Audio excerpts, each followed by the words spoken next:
यह कहानी है एक नौजवान की, नाम एरन रोल्सन, जो न सिर्फ एक मजा हुआ पर्वतारोही है बल्कि पहाड़ों और गुफाओं को ही वह अपना दूसरा घर समझता है। पर्वतों की बुलंद चोटियों पर चढ़ना, उनमें से गुजरे बेहद पतले पतले और संकीर्ण रास्तों की खोज करना और उनकी वीडियो बनाना दरअसल उसकी हॉबी और जुनून है। इसी तरह एक वीकेंड पर एरन हाइकिंग के लिए कैनियन लैंड की घाटियों में जा पहुंचा, जहां वह अक्सर हाइकिंग के लिए आया करता था। कैनियन लैंड एक बीहड़ रेगिस्तान था, जहां दूर दूर तक सिर्फ और सिर्फ उबड़ खाबड़ टीले एवं पत्थरीली घाटियां ही थीं, और साथ ही साथ पहाड़ों के दरमियान से गुजरती बेहद तंग एवं संकरी गलियां, जिसमें इंसान पूरी तरह से गुम होकर रह जाए। लेकिन एरन को इन्हीं सबसे तो प्यार था। उसने अपनी रिस्ट वॉच पर एक सरसरी निगाह डाली और अपने मनपसंद काम में जुट गया। पहाड़ों के अंदर फैले टेढ़े मेढ़े रास्तों पर कूदता फांदता होता हुआ वह बस तेजी से बढ़े जा रहा था। फिर आगे चलकर वह दो पहाड़ियों के बीच बने एक पतले से दर्रे में उतरने लगा। वो दर्रा काफी गहरा और संकरा था। उसने वहां फंसे एक बड़े पत्थर पर पैर मारकर अंदाजा लगाया कि कहीं वह हिल तो नहीं रहा, लेकिन वह पत्थर जरा सा भी नहीं हिला। एरन अब उस पत्थर का सहारा लेकर नीचे उतरने लगा, पर तभी अचानक वह पत्थर अपनी जगह से खिसक गया और वह उस पत्थर के साथ ही नीचे दरार में गिरने लगा। वह अपने हाथों से दर्रे की दीवार पर पकड़ बनाता हुआ किसी तरह नीचे के एक पत्थर पर आ खड़ा हुआ, लेकिन उसके साथ साथ वह पत्थर भी उसके दाहिने हाथ को कुचलता हुआ दर्रे की दीवारों के बीच आ फंसा। एरन दर्द से कराह उठा। कुछ पल के लिए तो उसका दिमाग बिल्कुल सुन्न हो गया, लेकिन फिर यह सोचकर कि उसकी जान बच गई, उसने सुकून की सांस ली और पत्थर में दबा अपना हाथ बाहर खींचा। लेकिन पूरा जोर लगाने के बाद भी उसका हाथ पत्थर से बाहर ही नहीं आ पाया। उसे एहसास हुआ कि उसका हाथ इतनी आसानी से पत्थर से बाहर नहीं निकलने वाला। फिर दांत पे दांत जमाकर अपनी पूरी ताकत से उस विशाल पत्थर को हटाने की उसने भरपूर कोशिश की, लेकिन वह पूरी तरह नाकाम रहा। वह भारी भरकम पत्थर हटना तो दूर, अपनी जगह से हिला तक नहीं। लेकिन उसने हार बिल्कुल भी नहीं मानी। काफी देर तक वह इसी तरह जद्दोजहद करता रहा, लेकिन नतीजा जब 0 ही मिला तो अब वह पूरी तरह बेहाल हो गया। होंठ सूख चुके थे उसके और गला भी हूबहू रेगिस्तान बन चुका था। अब वह एकाएक रुका और जल्दी से पीठ पर टंगी अपनी बैग उतारी, बायां हाथ डालकर उसमें से पानी की बोतल खींची और फिर गटागट बस उसे पीता चला गया। उसके बाद वह ऊपर देखकर जोर जोर से मदद के लिए आवाज लगाने लगा, लेकिन अब वह पहाड़ी सतह से 65 फीट नीचे एक सुनसान संकरी गली में फंस चुका था, जहां दूर दूर तक उसकी फरियाद सुनने वाला कोई नहीं था। एरन अब समझ चुका था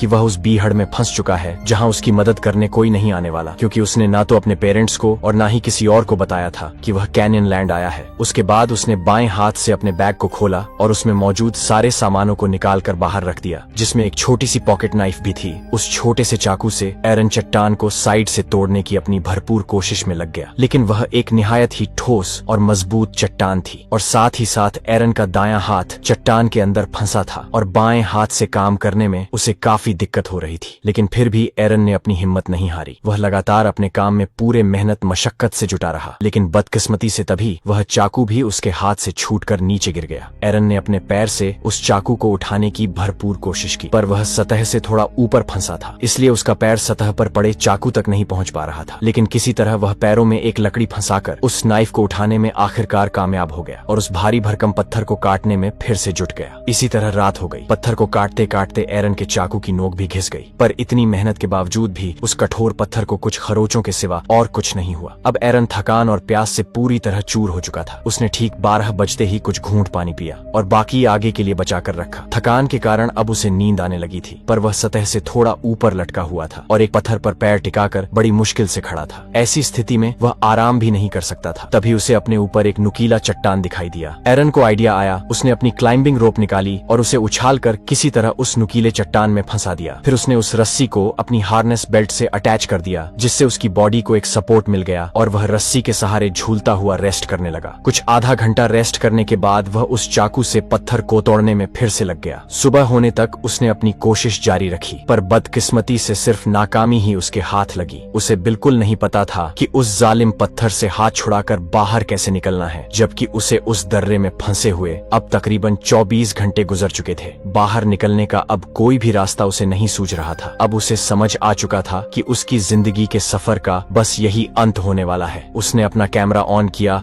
और अपने मौजूदा हालात को कैमरे में रिकॉर्ड करने लगा। उसने बताया, मैं पिछले 24 घंटे से यहाँ फंसा हुआ हूँ और किसी को नहीं पता कि मैं यहाँ पर हूँ। खाने के नाम पर मेरे पास केवल बर्टोस के 2 पैकेट्स ही बचे हुए हैं और पानी आधी बोतल से भी कम है। तभी अचानक ऊपर से उस पर कुछ धूल गिरी। उसे यह एहसास हुआ कि ऊपर पहाड़ी की सतह पर कोई है। वह जल्दी से अपना चेहरा ऊपर उठाकर जोर जोर से चिल्लाते हुए आवाजें लगाने लगा। हालांकि ऊपर से किसी का भी जवाब नहीं आया। एरन हताश हो गया और अपना कैमरा कैमरा उठाकर अभी अभी रिकॉर्ड की हुई वीडियो फुटेज देखने लगा। उसने वीडियो में देखा कि उसके ऊपर तो कोई धूल गिरी ही नहीं थी, बल्कि वह उसका भ्रम था। भूख और प्यास के कारण अब उसे भ्रम भी होने लगे थे। उसने खुद को शांत किया और अपने मन में हौसला बांधा कि उसे किसी भी हाल में हिम्मत नहीं हारनी है। कुछ ही घंटे बाद रात हो गई। रात के वक्त उस रेगिस्तान में कड़ाके की ठंड पड़ने लगती थी। पिछली रात तो एरन किसी तरह उस ठंड को झेल गया था, लेकिन अब उसे ठंड से बचने का कोई रास्ता निकालना था। इस पर उसे एक तरकीब सूझी। उसने अपने साथ लाए क्लाइंबिंग रोप्स को अपने गले, हाथ और पैरों पर कपड़े की तरह लपेट लिया और बैग के कवर को अपने सिर पर ओढ़ लिया। उससे एरन को थोड़ी सी गर्माहट मिल गई। उस हल्के से गर्माहट के एहसास ने उस मुश्किल वक्त में भी एरन के चेहरे पर मुस्कान ला दी। अब एरन को बड़ी जोरों की भूख लगी थी। उसने बरेटो का एक पैकेट खोला और बड़े ही चाव से उसे खाने लगा और सोचने लगा कि इस वक्त अगर वह घर पर होता तो कहीं पार्टी के मजे ले रहा होता, जहाँ ठंडी बियर और खाने के नए नए डिशेज होते। लेकिन बदकिस्मती से इस वक्त उसे आधा बरेटो खाकर ही संतुष्ट होना पड़ा, आधा उसने बाद के लिए बचा कर रखा। इसी तरह वह रात भी बीत गई। एरन को उस चट्टान में फंसे 2 दिन गुजर चुके थे और आज तीसरा दिन था। अब एरन ने उस पत्थर को उठाने की एक नई तरकीब सोची थी। उसने एक रस्सी ली और जिस पत्थर में उसका हाथ फंसा हुआ था उसे उस रस्सी से बांध दिया। उसके बाद उसने उस रस्सी के दूसरे सिरे को उस ऊपर लटकी रस्सी के हुक से बाहर निकाला, जिसे उसने पिछली रात ऊपर के एक चट्टान में फंसाया था। फिर एरन उस रस्सी के दूसरे सिरे को अपने हाथों और पैरों का पूरा जोर लगाकर खींचने लगा। दरअसल वह हुक एक पुली की तरह काम कर रहा था, जिसका इस्तेमाल भारी भरकम सामानों को उठाने में किया जाता है। लेकिन तमाम कोशिशों के बावजूद भी वह जिद्दी पत्थर हिला तक नहीं, जिससे एरन बहुत ज्यादा निराश हो गया। उसने कैमरे में रिकॉर्ड करते हुए बताया कि उसके पास अब सिर्फ 150 मिलीलीटर पानी ही बचा है, जिससे वह बड़ी मुश्किल से कल रात तक ही जिंदा रह पाएगा। इस दौरान उसे जब भी पेशाब लगता वह अपने कैमल बैग में ही कर लेता, ताकि पानी खत्म होने पर वह उसे पीकर जिंदा रह सके। इसके साथ ही एरन को सुबह सिर्फ 15 मिनट के लिए ही धूप मिलती थी, जिसमें वह अपने ठंडे जिस्म को सेकर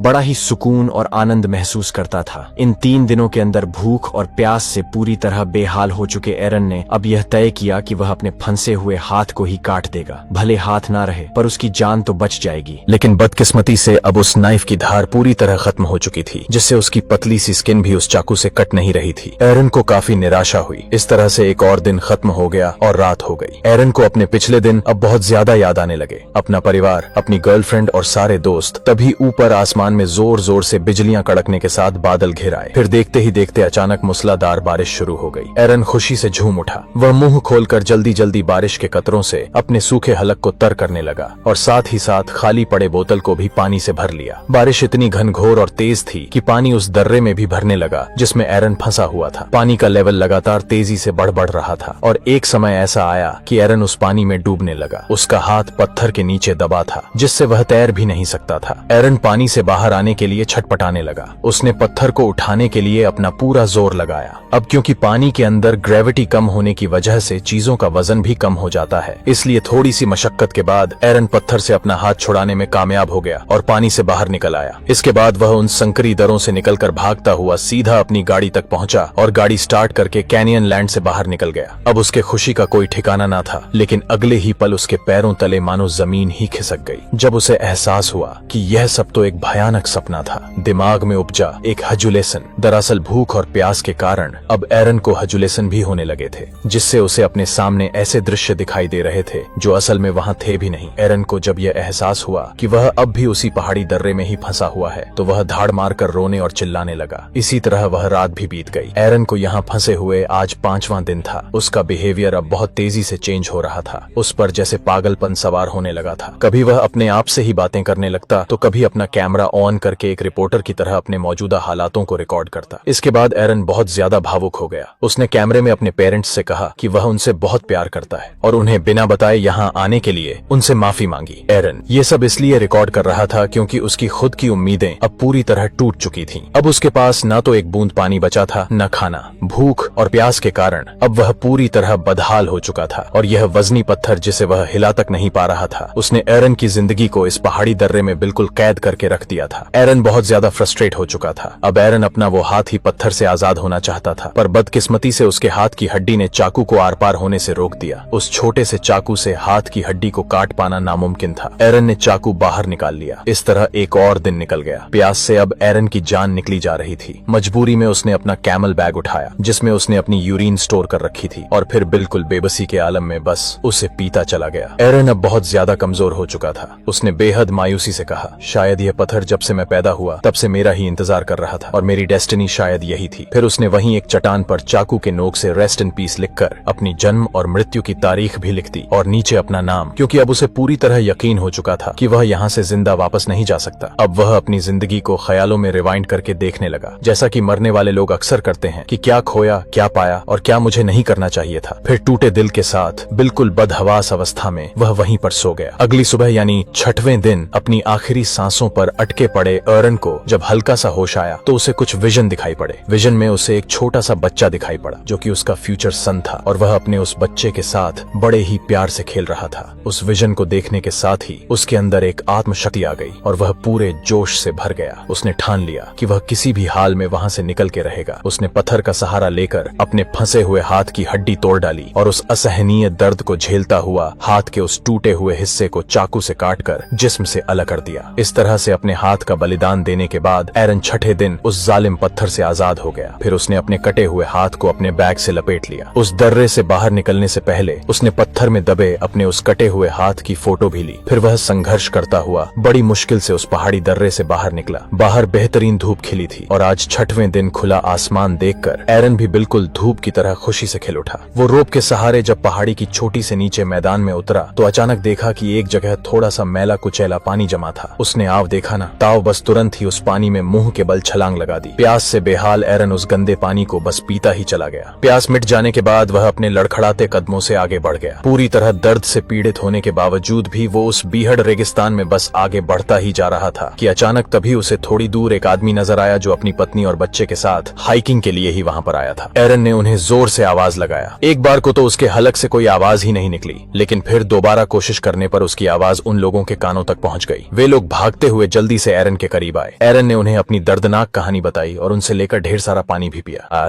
एरन को जल्द से जल्द मेडिकल टीम की जरूरत थी, पर उन्हें बुलाने के लिए किसी के भी फोन पर नेटवर्क नहीं था। इस पर उस आदमी ने फौरन अपनी पत्नी और बच्चे को आगे मोबाइल नेटवर्क की तलाश में भेज दिया ताकि वह एरन के लिए मदद बुला सके। अभी कुछ ही समय गुजरा था कि एकाएक हवा में परवाज करता हुआ एक हेलीकॉप्टर नजर आया। वह हेलीकॉप्टर कैनियन लैंड की सिक्योरिटी टीम का था, जिन्हें उस आदमी की पत्नी ने ही फोन करके वहां बुलाया था। सिक्योरिटी वाले ने एरन को जल्दी से अपने हेलीकॉप्टर में बिठाया और तुरंत हॉस्पिटल की ओर रवाना हो गया। इस तरह अपनी मौत को मात देकर एरन उस बीहड़ रेगिस्तान से जिंदा बच निकला। कुछ दिनों के बाद एरन बिल्कुल ही ठीक हो गया। हालांकि उसने अपना एक हाथ हमेशा के लिए खो दिया था, लेकिन अपनी जान बच जाने से वह खुश था। कुछ सालों बाद उसने शादी भी कर ली और आज उसका एक बेटा भी है। एरन ने इन 6 दिनों में अपनी मौत को बेहद करीब से देखा था, लेकिन फिर भी उसने अपना पैशन नहीं छोड़ा। वह अब भी क्लाइंबिंग करता है, लेकिन अब वह जहाँ भी जाता है तो अपने पेरेंट्स या दोस्तों के लिए नोट्स जरूर लिखता है कि वह कहाँ जा रहा है। इस कहानी से हमें यह सबक और सीख मिलती है कि हालात चाहे जैसे भी हो, हमें अपना हिम्मत और हौसला कभी नहीं हारना चाहिए।